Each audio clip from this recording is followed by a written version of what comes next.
एक शहर में चिंटू बंदर और मगरू मगरमच्छ रहते थे। चिंटू लोगों को मुसीबतों से बचाने में हमेशा आगे रहता था, लेकिन मगरू घमंडी था और किसी के साथ दोस्ती नहीं करता था।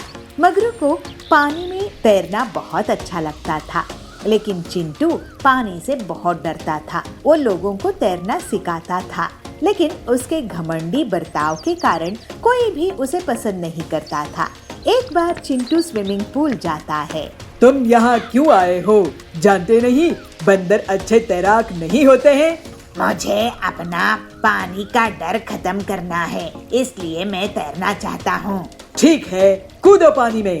जब चिंटू पानी में कूदता है तो वो छटपटाने लगता है। उसे तैरना नहीं आता है। बचाओ बचाओ मुझे। क्यों? मैंने कहा था ना, बंदर लोग तैरना नहीं सीख सकते हैं। फिर थोड़ी देर बाद मगरू उसके पास टायर ट्यूब फेंकता है। बहुत मुश्किल से चिंटू की जान बचती है। चिंटू बहुत शर्मिंदा होता है। तुम्हें ऐसा बर्ताव नहीं करना चाहिए था मगरू। हमारी सुरक्षा तुम्हारी जिम्मेदारी है। लेकिन मगरू अपने घमंड में उसकी बात नहीं सुनता है, वहाँ से चला जाता है। कुछ दिनों बाद मगरू शहर में घूमने निकलता है। आज थोड़ा काम खत्म कर लूं, फिर स्विमिंग पूल में जाकर नहाऊंगा। मगरू रास्ते में जाता रहता है, लेकिन उसे जो भी जानवर मिलते वो किसी से बात नहीं करता था और ऐसे ही चलता था जैसे वो किसी को पहचानता ही नहीं है। चलते चलते वो सड़क के बीच बने हुए एक बड़े से गड्ढे में गिर जाता है। बचाओ बचाओ मुझे! लेकिन मगरू को कोई भी जानवर नहीं बचाता है। अरे ये तो मगरू है, इसके लिए मैं अपनी जान जोखिम में नहीं डाल सकता हूँ। तो वहाँ पे पिग्गी आती है। मैं तो इतने गहरे गड्ढे में नहीं जा सकता हूँ, लेकिन अगर जा भी सकता तो इस मगरू के लिए नहीं जाता, क्योंकि ये बहुत घमंडी है। मैं फायर ब्रिगेड को फोन कर देता हूँ, उनको सीढ़ी की मदद से ये बाहर आ जाएगा। तब तक मगरू तुम इंतजार करो। तभी वहाँ चिंटू आ जाता है। अरे आप सब ऐसे क्यों रुके हुए हैं? मगरू गड्ढे में गिर गया है तो उसकी मदद तो करनी चाहिए ना। लेकिन चिंटू, इसने मेरी स्विमिंग के दौरान बहुत बेइज्जती किया है। हमेशा अपने घमंड में ही रहता है। ये इतनी बड़ी मुसीबत में है, आप लोग ऐसे मत सोचिए। अब मैं ही इसकी मदद करता हूँ।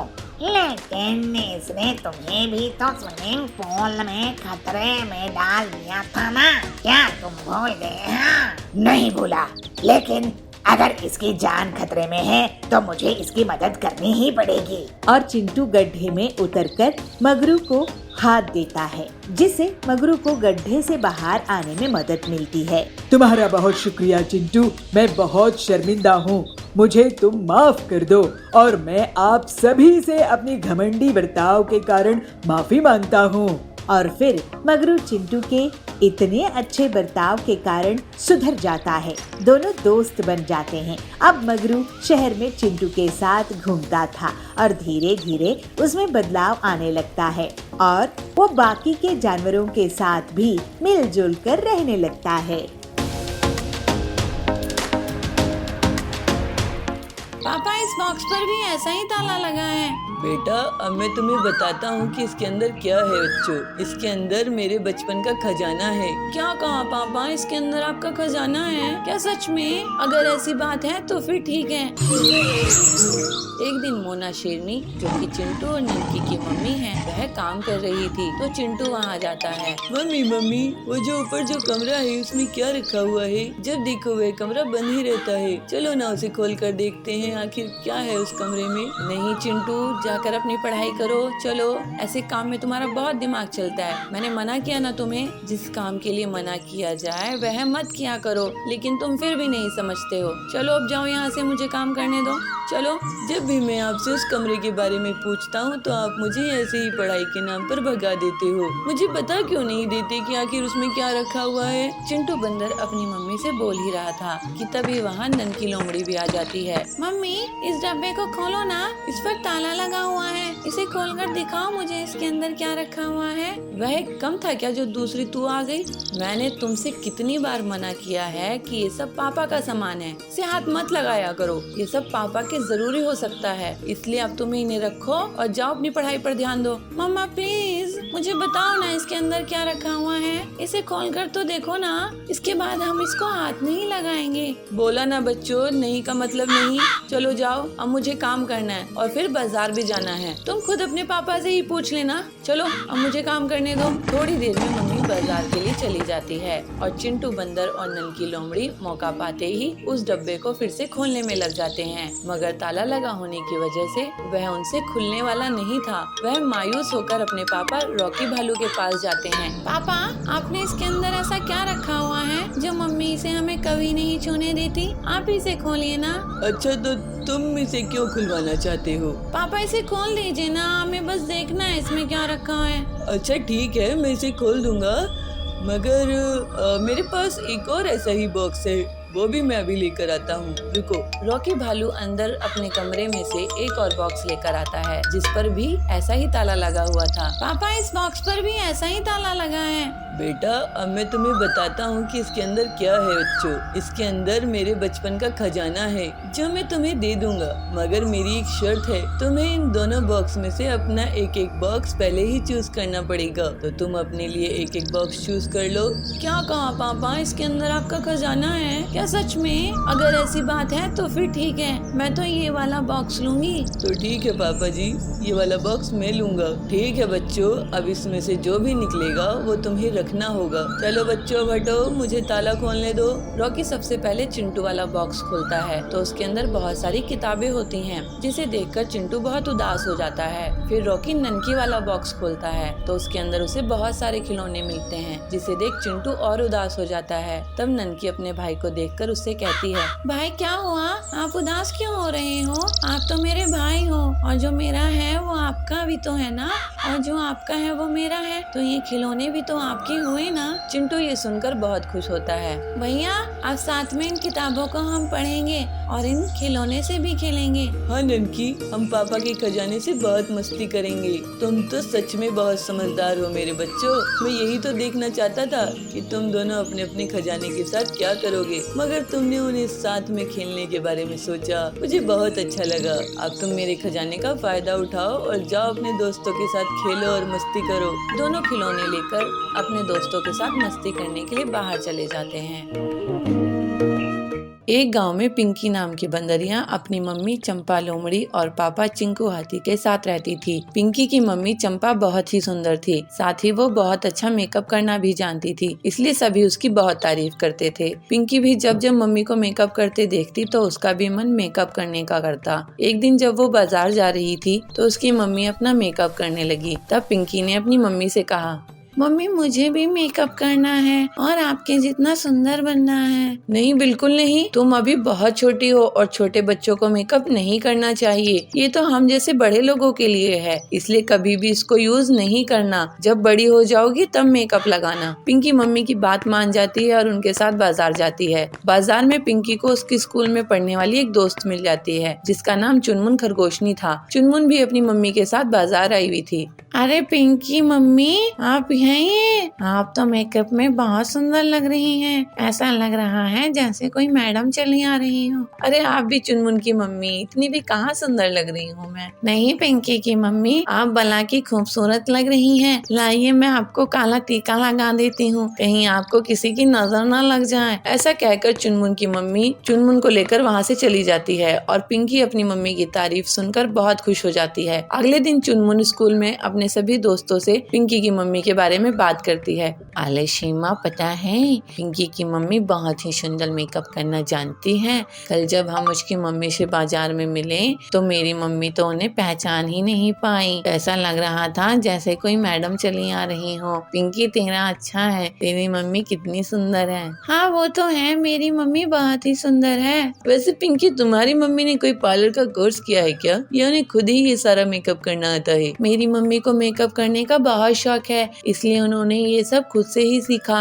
किसी पार्लर से नहीं। अरे वाह, काश मेरी भी मम्मी पिंकी की मम्मी जैसी होती। सभी की बातें सुनकर पिंकी बहुत खुश होती है और घर जाकर सोचती है, मेकअप के बाद हम बहुत सुंदर हो जाते हैं ना, जैसे मम्मी हो जाती है और सभी मम्मी की कितनी तारीफ करते हैं। क्यों ना मैं भी एक बार मेकअप करके देखूं, मैं भी फिर मम्मी जितनी सुंदर हो जाऊंगी। ऐसा सोचकर पिंकी अपने कमरे से बाहर आती है और देखती है कि उसकी मम्मी रसोई में खाना बना रही है। तो वो चुपके से मम्मी के कमरे में चली जाती है और मम्मी की ड्रेसिंग टेबल के सामने बैठकर मम्मी का मेकअप इस्तेमाल करने लगती है। एक एक करके वो cream, foundation, blusher, highlighter, face powder सब लगा लेती है और फिर बारी आती है आईलाइनर की। मम्मी आईलाइनर को अपनी आंखों पर लगाती हैं, जिससे उनकी आंखें और सुंदर हो जाती हैं। मैं भी इसे लगा लेती हूँ, मेरी आंखें भी बहुत सुंदर हो जाएंगी। पिंकी ऐसा सोचकर जैसे ही आईलाइनर आंखों पर लगाती है वैसे ही आईलाइनर उसकी आंखों में चला जाता है और वो अपनी आंखें मसलने लगती है और उसकी आंखों में मिर्ची लगने लगती है।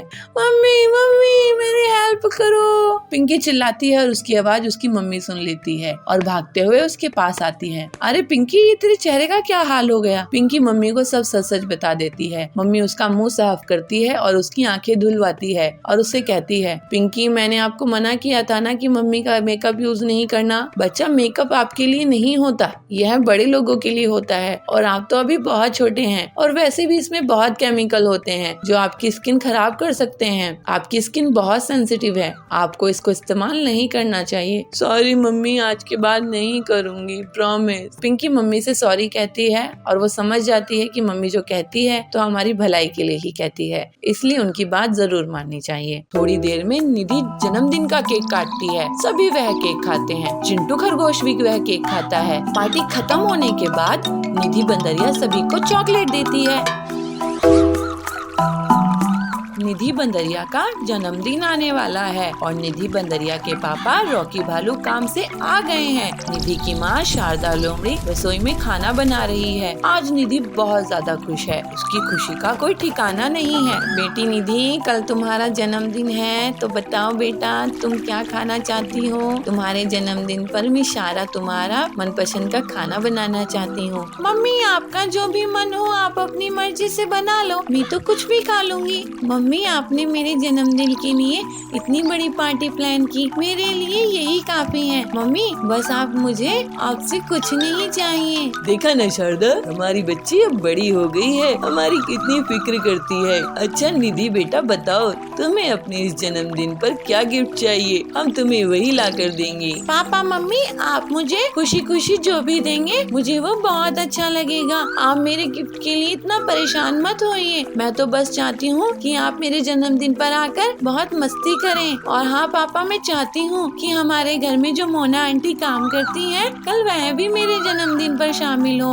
और वह भी मेरे जन्मदिन पर बहुत मजे करे। ठीक है निधि, जैसा तुम चाहती हो वैसा ही होगा। मैं अभी तुम्हारी मम्मी से कहता हूँ, रह जाकर मोना से कल जन्मदिन के पार्टी में आने के लिए कह देगी। सुनो शारदा, तुम मोनी लोमड़ी से कह देना वह अपनी बेटी के साथ कल निधि की जन्मदिन पार्टी में आ जाए। ठीक है जी, मैं उसे कह दूंगी। मोना लोमड़ी के आते ही शारदा उसे जन्मदिन के लिए इनवाइट कर देती है। मोना लोमड़ी खुशी खुशी अपने घर जाकर अपने बेटे चिंटू खरगोश से कहती है, अरे चिंटू बेटा, कल निधि का जन्मदिन है और कल तुम्हें मेरे साथ जाना है। उन्होंने अपनी पार्टी में हमें बुलाया है। अगले दिन चिंटू निधि की पार्टी में जाता है। थोड़ी देर में निधि जन्मदिन का केक काटती है। सभी वह केक खाते हैं। चिंटू खरगोश भी वह केक खाता है। यह केक तो बहुत टेस्टी है, पूरा चॉकलेट से बना है। ऐसा केक तो मैंने पहले कभी नहीं खाया। पार्टी खत्म होने के बाद निधि बंदरिया सभी को चॉकलेट देती है। मेरा तो पेट केक से ही भर गया है, अब ये चॉकलेट मैं कल खाऊंगा, इसे यहीं रख देता हूँ। ऐसा कहकर वह उसे कहीं पर रख देता है। अगले दिन स्कूल से लौटकर उसे याद आता है कि वह चॉकलेट उसने अभी तक खाई नहीं, तो वह उसे उठाकर खाने लगता है। वह बहुत ज्यादा अच्छी लगती है। अरे वाह, ये चॉकलेट तो केक से भी ज्यादा अच्छी है। क्यों ना इसे मैं धीरे धीरे करके खाऊं? एक दिन में खा लूंगा तो कल नहीं खा पाऊंगा। हाँ, मैं आधी कल खाऊंगा और आधी उसके अगले दिन वह स्कूल से लौटते हुए देखता है कि एक आम के पेड़ पर बहुत सारे आम लगे हुए थे। तो वह भी मन ही मन सोचने लगता है, क्यों ना मैं भी इस आम की पेड़ की तरह अपनी एक चॉकलेट का पेड़ लगाऊं। मैं अभी बाकी बची हुई चॉकलेट अपने घर के आंगन में बो देता हूँ और उसे पानी दे दूंगा। कुछ ही दिन में पेड़ आ जाएगा और मैं बहुत सारी चॉकलेट खाऊंगा और रोज खाऊंगा। वह तुरंत अपने घर जाता है और बची हुई चॉकलेट उठाकर जमीन में गड्ढा खोदकर उसे बो देता है और उस पर मिट्टी डालकर उस पर पानी भी डाल देता है और जोर जोर से हंसने लगता है। तभी वहाँ उसकी माँ मोना लोमड़ी आ जाती है और उससे कहती है, क्या हुआ चिंटू, तुम बहुत खुश लग रही हो, क्या बात है? हाँ मम्मी, मैंने ना यहाँ पर अपनी चॉकलेट डाली है। कुछ ही दिन में ना यहाँ एक बड़ा सा पेड़ उग जाएगा, फिर मैं रोज चॉकलेट खाऊंगा और मम्मी मैं तुमको भी चॉकलेट खिलाऊंगा। अरे मेरे मासूम से बच्चे, ऐसे चॉकलेट का पेड़ थोड़ी उगता है। तुमने लालच में आकर अपनी चॉकलेट भी खराब कर ली। चिंटू को अपनी गलती का एहसास होता है कि वह चॉकलेट के लालच में आकर गलती कर दिया है। जबलपुर गांव के जंगल में बबली एक ठेले में गन्ने का जूस बेचा करती थी। उसकी दुकान बहुत अच्छे से चलती थी और गर्मी में तो ग्राहकों की हमेशा से भीड़ लगी रहती थी। बबली सबसे बहुत अच्छे से बात करती थी। ऐसे ही बहुत समय तक काम करते हुए उसने बहुत पैसे कमाए और फिर कालू से शादी कर ली। अपनी सफलता के कारण उसको बहुत घमंड हो गया था और वो गरीब ग्राहकों से बदतमीजी से बात करती थी। बबली दीदी, मुझे 2 ग्लास ताजा गन्ने का जूस देना, मैं आपको पैसा कल दे दूंगा। अगर कल पैसे देने हैं तो कल ही जूस पीना। तुम गरीब लोगों की सेवा के लिए दुकान नहीं खोली है मैंने। अरे बबली दीदी, आप ऐसे कैसे बात कर रही है? मैं तो आपका रेगुलर ग्राहक हूँ। देखो बंटी भैया, पैसे रखो और जूस पियो। और हाँ, आज से गर्मी शुरू हो रही है ना, आज से 20 रुपया ग्लास नहीं बल्कि 40 रुपया ग्लास गन्ने का जूस मिलेगा। इस तरह से बबली बहुत घमंड हो चुकी थी। गरीब ग्राहकों से पैसे रखवाती थी, फिर गन्ने का जूस देती थी। कोई गन्ने का जूस नहीं बेचा था जिसकी बबली फायदा उठा रही थी। लेकिन अगले ही दिन बबली की दुकान के सामने पीलू चिड़िया अपना गन्ने का जूस का ठेला खोलती है। उसकी दुकान चलती देखकर बबली उसे जलने लगती है। पीलू चिड़िया, तुम मेरे ठेले के सामने गन्ने का जूस क्यों बेच रही हो? मैं तुम्हारी दुकान चलने नहीं दूंगी। अरे सुंदरी दीदी, गुस्सा मत करो। जंगल में इतने ग्राहक हैं कि हम दोनों की दुकान अच्छे से चल सकती है। पीलू की बातें सुनकर बबली चुप हो जाती है। पीलू अपने ग्राहकों से बहुत अच्छे से बात करती थी, जबकि बबली अभी भी बहुत घमंड से रहती थी। जल्द ही पीलू की दुकान में भीड़ लगने लगती है, क्योंकि वो गन्ने का जूस को सिर्फ 15 रुपए में बेचा करती थी। ये पीलू तो बहुत ही चालाक निकली, सस्ते दामों में जूस बेच रही है। इसकी दुकान बंद करवा दूंगी। मैं भी दाम कम कर देती हूँ, लेकिन उतने पैसों में मैं गन्ने का जूस नहीं बेचूंगी, बल्कि केमिकल वाला नकली मिलावटी जूस बेचूंगी। ग्लास का जंबो साइज बड़ा देखकर जंगल वाले मेरे ही पास आएंगे और पीलू की दुकान बंद हो जाएगी। फिर ऐसा सोचकर बबली अपने घर में केमिकल वाला जूस तैयार करती है और मन ही मन बहुत खुश होती है। जंबो गन्ने का जूस ले लो, जंबो गन्ने का जूस। इतने बड़े गन्ने का जूस कभी नहीं देखे होंगे। जंगल के पक्षी बबली की आवाज सुनकर उसकी दुकान की तरफ भागते हैं और ग्लास का साइज देखकर लालच में आ जाते हैं और सिर्फ कुछ ही मिनट्स में बबली के जंबो गन्ने का जूस बिक जाता है। देखा पीलू चिड़िया, मुझसे पंगा लेने का नतीजा, मैं तुम्हारी दुकान बंद करवा के ही रहूंगी। उसी दिन से पीलू की दुकान में ग्राहकों की कमी होने लगती है और अगले दिन से तो कोई भी उसकी दुकान नहीं जाता है। थोड़े ही दिनों में पीलू को दुकान बंद करने की नौबत आ जाती है। तभी एक दिन डॉक्टर हरिया उसकी दुकान पहुंचते हैं। पीलू, मुझे एक ग्लास जूस देना, बबली की दुकान में भीड़ है, मुझे लेट हो रहा है, नहीं तो मैं उसी की दुकान में जाता। ये लीजिए डॉक्टर सर। अरे वाह, ये बहुत ताज़ा है। ऐसा करो, तुम मेरे हॉस्पिटल में रोज 20 ग्लास भेज दिया करो मरीज के लिए। पीलू ये सुनकर बहुत खुश हो जाती है और हरिया के मरीज उसके गन्ने का ताज़ा जूस पीकर ठीक हो जाते हैं। लेकिन तभी वहाँ बबली की दुकान से गन्ने का जूस पीने वाले पक्षी आते हैं और उल्टियाँ करने लगते हैं। अरे ये क्या, इन्हें तो उल्टियाँ हो रही है। उनका टेस्ट होता है और उनसे हरिया पूछता है कि वो लोग क्या खाए पिए थे। तब वो बताते हैं कि रोज वो बबली के यहाँ जूस पीते हैं। बबली, तुमने इस गन्ने की जूस में क्या मिलाया है? तुम्हें पता है सबको किडनी में स्टोन्स हो गए हैं। इन सब की तबीयत खराब हो गई है तुम्हारी दुकान का गन्ने का जूस पीकर। अरे वो ये लोग पीलू की दुकान का जूस पिया करते थे। फिर हरिया बताता है कि पीलू की दुकान के जूस से उसके बीमार मरीज ठीक हो गए हैं। इसके पहले बबली कुछ बोल पाती, सभी पक्षी उसको घेर लेते हैं। बबली, तुम हमसे इतना सारा पैसा लेती हो गन्ने के जूस का, लेकिन ये जहर बेच रही हो। वो पीलू कम दाम में भी हमें स्वादिष्ट और सेहतमंद गन्ने का जूस पिलाती है। अब तुम्हें इसका हर्जाना भुगतना होगा। ऐसा कहकर सभी पक्षी बबली को पुलिस के हवाले कर देते हैं। पीलू पूरी ईमानदारी के साथ स्वादिष्ट गन्ने का जूस बेचना जारी रखती है और जंगल वाले उसकी बहुत तारीफ करते हैं। अब जंगल में बस उसी की गन्ने का जूस का दुकान थी। बबली अपने लालच के कारण सजा भुगत रही थी। पीलू और बाकी लोग अब हंसी खुशी रहने लगते हैं। जामपुर गांव के जंगल में पीलू और सुंदरी दो पड़ोसन रहती थी। दोनों बहुत अच्छी सहेलियां थी। पीलू एक सीधी साधी साफ मन की गरीब चिड़िया थी, तो सुंदरी एक चालाक और लालची कव्वी थी। दोनों के खेत बगल बगल में थे। एक दिन पीलू का पति बंटी काम से लौट रहा था, तभी उसका एक मोटर कार से एक्सीडेंट हो गया और उसके हाथ पांव टूट गए। पीलू पर घर संभलने का बोझ आ गया था। पीलू अपने पति से कहती है, सुनिए जी, मैं अपने खेत में और ज्यादा मेहनत करूंगी और जो भी कमाई होगी उससे मैं आपका इलाज कराऊंगी। तो बंटी कहता है, पीलू, मैं तुम पर बोझ नहीं बनना चाहता। भगवान करे मैं जल्दी से ठीक हो जाऊं। एक बार दोनों सहेलियों ने मक्के की खेती की। पीलू को सुंदरी से ज्यादा फसल आई। सुंदरी इस बात से मन ही मन जलने लगी। पीलू को मक्के की बहुत अच्छी फसल हुई है, मुझे इसकी फसल को नष्ट करने का कोई रास्ता निकालना होगा, ऐसे सुंदरी सोचती है। फिर एक दिन सुंदरी पीलू के पास जाती है और उसे कहती है, पीलू, मैं तेरे लिए ये साधु महात्मा से वरदान में बीज लेके आई हूँ। ये बीज अगर तू अपने खेत में बो देगी तो तुझे 10 गुना ज्यादा फायदे वाली फसल होगी। पीलू कहती है, अरे वाह सुंदरी बहन, तुम कितने साफ दिल की हो। तुम्हें जो साधु महात्मा से जादुई बीज मिले थे वो तुम मुझे दे रही हो।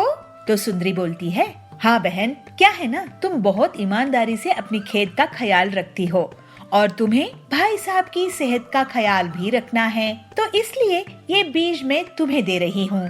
कुछ दिनों बाद पीलू अपने खेत में सुंदरी के दिए हुए बीज बोने लगती है और सुंदरी ये देख के बहुत खुश होती है। पीलू रोज अपने खेत में पानी देती है, लेकिन बहुत दिन बीतने के बाद भी उसके खेत में फसल नहीं उगती। पीलू सुंदरी से कहती है, अरे सुंदरी बहन, तुमने जो साधु महात्मा के बीज मुझे दिए थे उसमें से तो फसल उग ही नहीं रही है, लेकिन तुम्हारी खेत की फसल तो बहुत तेजी से बढ़ रही है। तो सुंदरी कहती है, तुम फिक्र मत करो पीलू, ये बीज बेकार नहीं जाएंगे। ऐसे ही कुछ दिन और बीत जाते हैं, लेकिन पीलू के खेत में कोई फसल नहीं आती है। हाय, मैं तो लुट गई, बर्बाद हो गई। मुझ गरीब के खेत में इस बार कोई फसल नहीं होगी। अब मैं इनका इलाज कैसे करवाऊंगी, घर का खर्च कैसे चलाऊंगी? लगता है ये खेत अब बेचना पड़ेगा।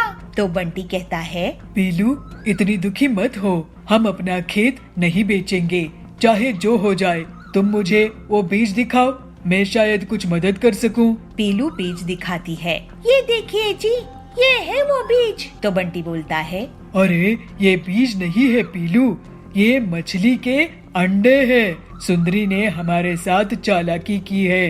अब मैं तुम्हें एक आइडिया देता हूँ। बंटी पीलू के कान में कुछ कहता है और फिर पीलू मछली की दुकान में जाकर बहुत सारी मछलियाँ ले आती है। पीलू उन मछलियों को अपने खेत में लगा देती है और पीलू सुंदरी को बुलाती है, सुंदरी बहन, ओ सुंदरी बहन, जरा घर से बाहर तो आओ। सुंदरी आती है। क्या हुआ पीलू, क्यों आवाज लगा रही हो? अरे जरा मेरे साथ मेरे खेत में चलो, चल कर तो देखो। दोनों खेत में जाती है। सुंदरी आश्चर्य से बोलती है, अरे ये क्या पीलू, ये मछलियाँ कहाँ से उगी है? ये मछलियाँ कहाँ से आई तुम्हारी खेत में? तो पीलू कहती है, ये तो तुम्हारे दिए हुए साधु महात्मा का बीज का कमाल है। ये सुनकर सुंदरी बहुत गुस्से में आ जाती है और वो अपने खेत की फसल को उखाड़ने लगती है और उसे पीलू के खेत की तरफ फेंकने लगती है। तो पीलू कहती है, अरे सुंदरी बहन, ये क्या कर रही हो? अपनी खेत को क्यों बर्बाद कर रही हो? तो सुंदरी कहती है, पीलू मैं भी मछलियों की खेती करूंगी, तुम इस मक्के की फसल को भी अपने खेत की बची हुई जगह में लगा लो। सुंदरी के मछलियों के बीज को बोने के बाद भी उसके खेत में मछलियों की फसल नहीं उगती है। दूसरी तरफ पीलू की खेत में मक्के की फसल लहलहाने लगती है। पीलू बहुत खुश होती है। सुंदरी पीलू से कहती है, पीलू तुम्हारी बीज कैसे मछलियों की फसल उगा दिया, जबकि मेरे बीज से तो मछलियाँ उग ही नहीं रहे हैं? तो पीलू कहती है, अरे बहन, तुम साधु महात्मा का आशीर्वाद लेना भूल गई, इसलिए तुम्हारी फसल नहीं आई। तुम उसी साधु महात्मा से आशीर्वाद ले आओ। तो सुंदरी कहती है, पीलू मुझे माफ कर दो, मैं तुम्हें धोखा देकर मछलियों के अंडे दिए। मैं तुम्हारी मेहनत से जलती थी, मेरे पास किसी साधु महात्मा के बीज नहीं थे। तो पीलू कहती है, सुंदरी तुम्हें ऐसा नहीं करना चाहिए था, मेरे पति की जान खतरे में है। तो सुंदरी कहती है, मुझे माफ कर दो बहन, अब मैं ऐसा कभी नहीं करूंगी। पीलू बोलती है, मुझे खुशी है कि तुम सही समय पर सुधर गई। इसके बाद से सुंदरी पीलू के साथ मिलजुल कर रहने लगी और पूरी ईमानदारी से अपना जीवन जीने लगी। इस तरह से पीलू भी अपने पति का अच्छे से इलाज कराकर उसके साथ हंसी खुशी रहने लगी। चुलबुल नगर के गांव में सुंदरी बहुत घमंडी और अमीर जमींदारिन थी। वो गरीब लोगों को ब्याज पे पैसे उधार देती थी और जब गरीब उसे उधार के पैसे लौटा नहीं पाते थे तो वो उनकी जमीन को हड़प लेती थी। ऐसे ही एक दिन बबली उसके पास पैसे उधार लेने के लिए जाती है। सुंदरी सेठानी, आप मुझे 1 लाख उधार दोगी क्या? मैं आपको अगले साल वापस कर दूंगी। मुझे कैसे पता कि तुम मुझे पैसे वापस कर दोगी? तुम कौन हो? मैं तो तुम्हें नहीं जानती हूँ। मैं यही इसी जंगल में रहती हूँ। सेठानी जी, गरीब किसान हूँ, छोटी सी जमीन है मेरी। अच्छा, तो तुम मुझे अपनी जमीन गिरवी रख दो, मैं तुम्हें पैसे उधार दे दूंगी। वैसे कितनी बड़ी जमीन है तुम्हारी? मेरी 10 एकड़ की जमीन है, आप गिरवी रख लो। ठीक है, यहाँ अंगूठा लगाकर पैसे ले जाओ, लेकिन याद रखना पैसे नहीं चुकाए तो जमीन मेरी। फिर बबली उन पैसों से खाद और दवाइयाँ लाती है और खेत में दिन रात बहुत मेहनत करके फसल उगाती है। इस बार उसकी अच्छी फसल हुई थी। ऐसे ही एक दिन सुंदरी उसके खेत के पास से निकल रही थी, तभी उसकी नजर बबली की खेत में जाती है। अरे वो टिल्लू, कहाँ घूम रहा है? ये बता कि ये खेत किसका है जिसमें इतनी बढ़िया फसल उगी है? सेठानी जी, ये खेत बबली का है। उसी बबली का जिसने मुझसे पैसे उधार लिए हैं?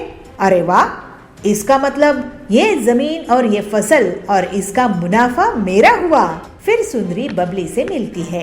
क्यों बबली, इस बार तो तुम्हारी फसल बहुत अच्छी हुई है, लगता है बहुत मेहनत करी हो। जी सुंदरी जी, मैं फसल बेचकर आपका उधार लौटा दूंगी। उसके बाद घर में बेटी भी है, उसकी शादी भी करनी है।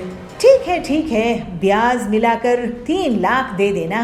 क्या? लेकिन मैंने तो बस 1 लाख ही उधार लिए थे सेठानी जी। हाँ, तो ब्याज चढ़ा के और 2 लाख हो गए हैं। तुम अनपढ़ गंवार लोग कुछ नहीं समझते। ये तो अन्याय है सुंदरी जी। फालतू की बात मत कर, नहीं तो मैं तुझे घर में भी नहीं रहने दूंगी। मैं आपके पैसे नहीं चुका पाऊंगी। नहीं, आप मेरी जमीन ही रख लो। शाम में बबली अपने घर आई और अपनी बेटी पीलू को रोते रोते सब कुछ बता दी। मैं उस लालची सेठानी को देखती हूँ, वो अपने आप को क्या समझती है। आप चिंता मत करो माँ, अब मैं उससे सभी चिड़ियों की हड़पी हुई जमीन वापस करवाऊंगी। पीलू अपनी सहेली हरी के साथ एक प्लान बनाती है। दोनों सहेलियां एक छोटी सी खेत की जमीन में एक नकली पेड़ लगाती है और फिर उस पेड़ को लाल रंग से रंग देती है। फिर वो दोनों उसकी डालियों में सोने, चांदी, डायमंड्स के गहने चिपका देती है, जिससे ऐसा लगता है कि वो गहने उसी पेड़ के फल हो। अब आएगा मजा, लालची सुंदरी कैसे फंसेगी देखना। इसके बाद पीलू चिड़िया हरी तोती के साथ जानबूझकर सुंदरी के पीछे जोर जोर से बातें करती है। अरे तूने देखी क्या उस लाल पेड़ को जो उस खेत में उगा है? उसमें से फल की जगह गहने उग रहे हैं। नहीं तो चल दिखा मुझे। ये सुनकर सुंदरी पीलू और हरी के पीछा करने लगती है। जब वो दोनों खेत पहुंचते हैं तो अरे क्या ये असली सोने जवाहरात है? सेठानी जी, आप कब आ गई यहाँ? खैर हमने तो हीरे जवाहरात कभी नहीं देखे हैं। आप खुद ही देख लो कि सोना चांदी हीरा असली है कि नहीं। वैसे सेठानी जी आपको बता दूं कि कल बहुत बड़े जमींदार आ रहे हैं जो इस जमीन को खरीद लेंगे, इसके साथ ये पेड़ भी। ऐसा क्या? तो एक बार मुझे इसके गहने दिखाओ। फिर पीलू और हरी तोती गहने दिखाते हैं। अरे ये तो सही में हीरे हैं, हीरे।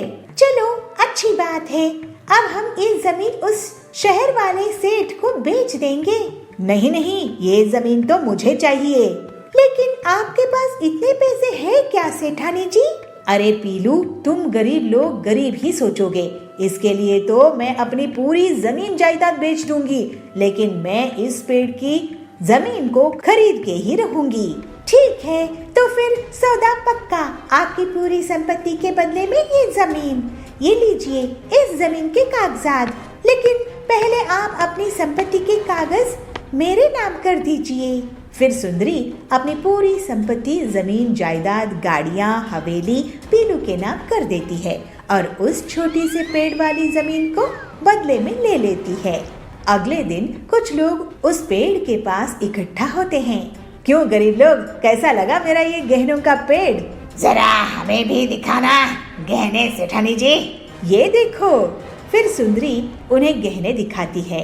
तभी टिल्लू के बगल में खड़े हुए पक्षी के हाथ से उस हार में पानी गिर जाता है और उसका सुनहरा रंग मिट जाता है। अरे ये क्या, पीलू मुझे लूट ली, बर्बाद कर दी। ये तो नकली लोहे की चेन है जिस पर सोने का नकली रंग लगा हुआ था। इस तरह से सुंदरी को उसकी धोखाधड़ी की सजा मिल जाती है और पीलू की मदद से बबली और बाकी जंगल के पक्षियों को उनकी लूटी हुई जमीन वापस मिल जाती है। फिर सब खुशी खुशी रहने लगते हैं।